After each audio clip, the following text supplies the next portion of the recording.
Hi hello friends, welcome to my channel. Friends, మా ఛానల్ని first time చూస్తున్నట్లయితే తప్పకుండా సబ్స్క్రైబ్ చేసుకోండి. అలాగే వీడియో నచ్చినట్లయితే తప్పకుండా లైక్ చేయండి. స్టోరీలోకి వెళ్ళినట్లయితే ఇక విశ్వకైతే ధీరజ్ల ప్రేమ విషయం గురించి తెలుసుకొని ఇక ప్రేమని లేపుకు వెళ్ళి పెళ్లి చేసుకోలేడని, ఇక కొన్ని కారణాల వల్ల వాళ్ళ ఇంటి పరువు పోకుండా కాపాడాడని నిజం తెలుసుకున్న విశ్వక్ రామరాజుని అడిగిన విశ్వక్ అది ఎలాగో తెలియాలంటే వీడియోని స్కిప్ చేయకుండా చివరి వరకు చూడండి. ఇక విశ్వక్ అయితే అక్కడి నుంచి రోడ్డు పక్క నుంచి వెళ్తూ ఉంటాడు. అక్కడే ఉన్న ప్రేమించిన అబ్బాయి క్రికెట్ ఆడుతూ ఉంటాడు. అప్పుడే అక్కడికి విశ్వక్ వెళ్ళి నేను కూడా ఆడతాను అని అంటూ ఉంటాడు. అప్పుడే అక్కడున్న ప్రేమించిన అబ్బాయి ఫ్రెండ్ అయితే, ఒరేయ్ తను ఎవరో తెలుసా, ప్రేమ వల్ల అన్నయ్యరా అని అనగానే ప్రేమ మీకెలా తెలుసు అని విశ్వక్ అయితే అంటూ ఉంటాడు. అప్పుడే విశ్వక్ని అనగానే వెంటనే ప్రేమించిన అబ్బాయి, నిజంగానే నేను తప్పు చేశాను, మీ చెల్లెల్ని ప్రేమించానని నటించి మీ చెల్లెలి దగ్గర డబ్బు కోసం ఇదంతా చేశాను. కానీ కొన్ని కారణాల వల్ల మీ ప్రేమకి నిజం తెలిసిపోయింది. నేను తప్పు చేశాను, ప్రేమ విషయంలో తప్పు చేసి ఈరోజు నేను ఈ విధంగా ఉండవలసి వచ్చింది అని ప్రేమించిన అబ్బాయి అయితే విశ్వక్కి చెప్తాడు. వెంటనే విశ్వక్, ఏంట్రా మా చెల్లెల్ని నువ్వు ప్రేమించడం ఏంట్రా అని నిజం చెప్తావా చెప్పవా, అసలు ఏం జరిగిందిరా అని అంటూ ఉంటాడు విశ్వక్ అయితే. అప్పుడే అతనైతే, నిజంగానే చెప్తున్నానండి, ప్రేమని నేను ప్రేమించానని మోసం చేశాను. తనని డబ్బు తీసుకొని తనని తీసుకువెళ్ళాలని కొంతమంది డబ్బు కోసం తనని అమ్మేయాలని చూశాను. కానీ కొన్ని కారణాల వల్ల ప్రేమ అని నిజం తెలిసిపోయింది. ధీరజ్ అనే వ్యక్తి ప్రేమ మెడలో తాళి కట్టాడు. ప్రేమని నా నుండి కాపాడి తీసుకువెళ్ళాడు అని చెప్పగానే, ఏంట్రా నువ్వు మాట్లాడేది అని విశ్వక్ అంటూ ఉంటాడు. అవునండి, నేను ప్రేమ విషయంలో తప్పు చేశాను, మీ చెల్లెల విషయంలో తప్పు చేశాను, అందుకనే నా తప్పు పశ్చాత్తాపంగా మిమ్మల్ని క్షమించమని అడుగుదామని వచ్చాను అని ప్రేమించిన అబ్బాయి అయితే అంటూ విశ్వక్ని, మమ్మల్ని క్షమించండి అని అంటూ ఉంటాడు. వెంటనే అసలు ఏం జరిగింది, ప్రేమించిన అబ్బాయి తన ధీరజ అని విశ్వక్ అనుకుంటూ ఉంటాడు. విశ్వక్ అయితే వెంటనే, అయితే ధీరజ్ ఖచ్చితంగా ప్రేమని ప్రేమించలేదు అంటే ధీరజ్ ప్రేమని కాపాడాడు, మా ఇంటి పరువుని కాపాడడానికే ఇదంతా చేశాడు అని విశ్వక్ అయితే నిజమైతే తన ద్వారా తెలుసుకుంటాడు. వెంటనే విశ్వక్, మేము తప్పు చేశామా, రామరాజు మామయ్య గారిని చాలా బాధ పెట్టాము, తన కొడుకు ఈ విధంగా నా చెల్లెల్ని బాధ పెట్టాడని, తనని పెళ్లి చేసుకున్నాడని, మన కుటుంబం పరువు పోగొట్టాడని రామరాజు మామయ్యని ఇప్పటికీ బాధలు పెడుతూనే ఉన్నాం, ఎన్నో మాటలు అవమానాలు జరుపుతూనే ఉన్నాం. కానీ మేము తప్పు చేశాము, రామరాజు మామయ్య కుటుంబం గురించి తెలుసుకోలేకపోయాము, వాళ్ళు ఎంత గౌరవవంతులో మాకు తెలుసు. కానీ ధీరజ్ మన చెల్లెల్ని నిజంగానే మోసం చేసి ప్రేమించి పెళ్లి చేసుకున్నాడు. మా అత్తయ్యలాగా ధీరజ్ కూడా ప్రేమని ఈ విధంగా చేశాడని చాలా బాధపడ్డాము, ఆ ఇంటిని అవమానించాము. ఇప్పటికీ మా నాన్న చాలా మాటలు అంటూనే ఉన్నాడు. నేను కూడా రామరాజు మామయ్య కాలర్ పట్టుకున్నాను. ఇదంతా మా కుటుంబం గురించే ధీరజ్ చేశాడని తెలుసుకోలేకపోయాను. ఇప్పుడే వెళ్ళి వాళ్ళని క్షమాపణ కోరుతాను అని విశ్వక్ అయితే రామరాజు ఇంటికి వస్తాడు. అప్పుడే రామరాజు విశ్వకు రావడం చూసి ఒక్కసారే షాక్ అయిపోతాడు. ఏంట్రా ఇలా వస్తున్నావు అని రామరాజు, మళ్ళీ ఏమీ గొడవ పెట్టుకోవడానికి వస్తున్నావు అని అనుకుంటాడు. అప్పుడే విశ్వక్, లేదు మామయ్య గారు, మిమ్మల్ని క్షమాపణ అడగడానికి వచ్చాను అని అనగానే అక్కడున్న వాళ్ళంతా షాక్ అయి చూస్తూ ఉంటారు. ఇదేంటి, అన్నయ్య ఏంటి క్షమాపణ అడగడం ఏంటి, అన్నయ్య ఇలా మారడం ఏంటి అని ప్రేమ కూడా షాకింగ్గా చూస్తూ ఉంటుంది. అప్పుడే ధీరజ్ ప్రేమని, ఏంటే మీ వాడేంటే, మీ అన్నయ్య ఏంటే ఇలా చేస్తున్నాడు అని ఇక ధీరజ్ కూడా సైగ చేస్తూ ఉంటాడు.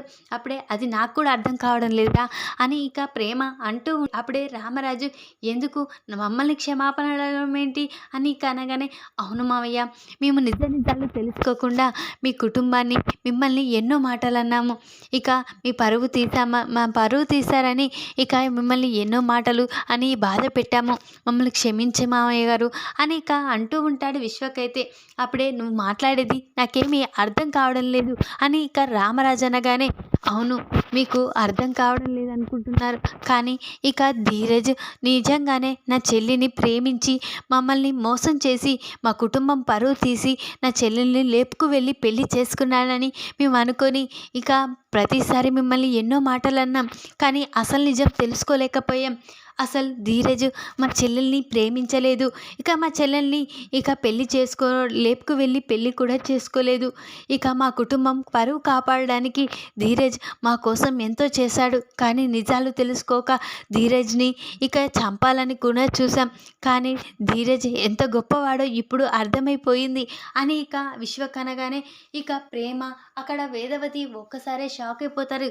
ఇదేంటి వీనికి నిజం తెలిసిపోయినట్లుంది అని ఇక అనుకుంటూ ఉంటారు. అప్పుడే ఇక ఏంటి అసలు నువ్వు మాట్లాడేది ఏమీ నాకు అర్థం కావడం లేదు. నిజంగానే నీ చెల్లెల్ని మా ధీరజ్ ప్రేమించి పెళ్లి చేసుకున్నాడు కదా, మరి మళ్ళీ ఇలా మాట్లాడడం ఏంటి అని ఇక అనగానే లేదు, ధీరజ్ మా చెల్లెల్ని ప్రేమించి పెళ్లి చేసుకోలేదు. ఇక కొన్ని కారణాల వల్ల మా చెల్లి మోసం చేసి పెళ్లి చేసుకోలేదు. కొన్ని కారణాల వల్ల మా కుటుంబాన్ని కాపాడాడు అని ఇక అనగానే ఇక నిజంగానే నా కొడుకు ప్రేమించి పెళ్లి చేసుకున్నాడు కదా అని ఇక రామరాజు అంటూ ఉంటాడు. అప్పుడే ఇక లేదు మామయ్య గారు, మా కుటుంబం పరువు పోకుండా ఉండడానికి ఇక ధీరజ్ నా చెల్లెల్ని పెళ్లి చేసుకున్నాడు. ఇక నా చెల్లెలు ఒక అబ్బాయిని ప్రేమించింది.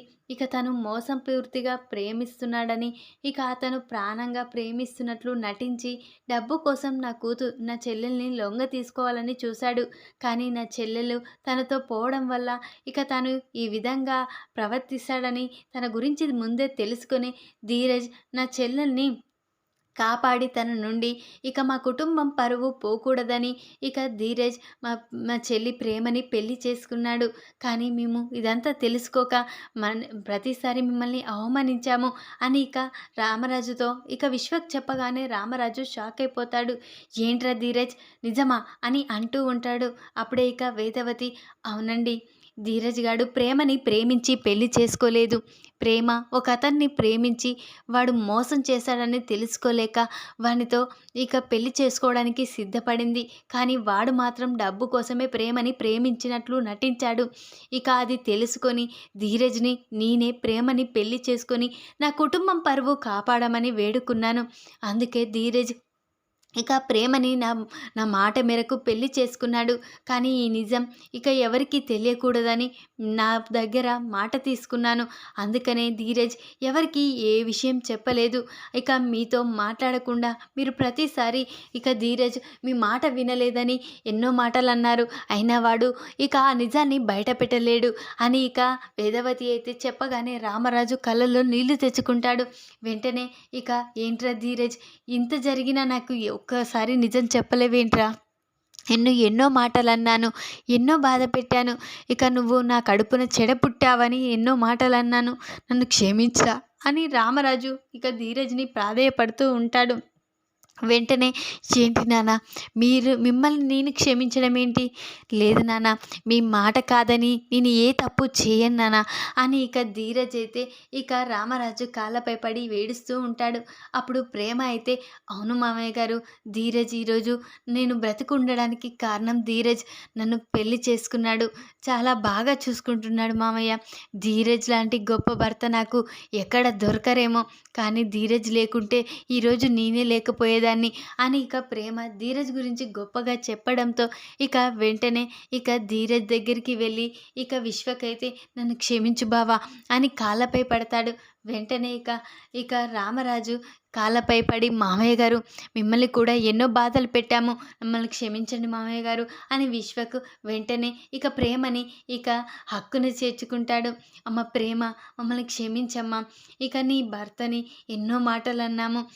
నిన్ను మోసం చేసి, నిన్ను ప్రేమించి పెళ్లి చేసుకుండని ఎన్నో మాటలన్నాము" అని విశ్వకైతే తన తన తప్పుని తెలుసుకొని ప్రేమనైతే హక్కున చేర్చుకుంటాడు. ఈ విధంగానైతే ప్రేమని దగ్గరికైతే తీసుకుంటాడు. విశ్వకైతే అసలు నిజం తెలుసుకొని ఇక ధీరజ్ కూడా వెంటనే ప్రేమ వైపు చూస్తూ చాలా సంతోషపడుతూ ఉంటాడు. వెంటనే ప్రేమ ధీరజ్‌ని కౌగిలించుకొని, "ధీరజ్, ఈరోజు నువ్వు లేకపోతే నేను లేనురా. నువ్వే నా ప్రాణం రా" అని ధీరజ్‌ని కౌగిలించుకుంటుంది. ఈ విధంగానైతే విశ్వకైతే అసలు నిజం తెలుసుకుంటాడు. ఈ వీడియో గనుక మీకు నచ్చినట్లయితే లైక్ చేయండి. మరిన్ని వీడియోల కోసం ఛానల్‌ని సబ్స్క్రైబ్ చేసుకోండి ఫ్రెండ్స్. Thanks for watching.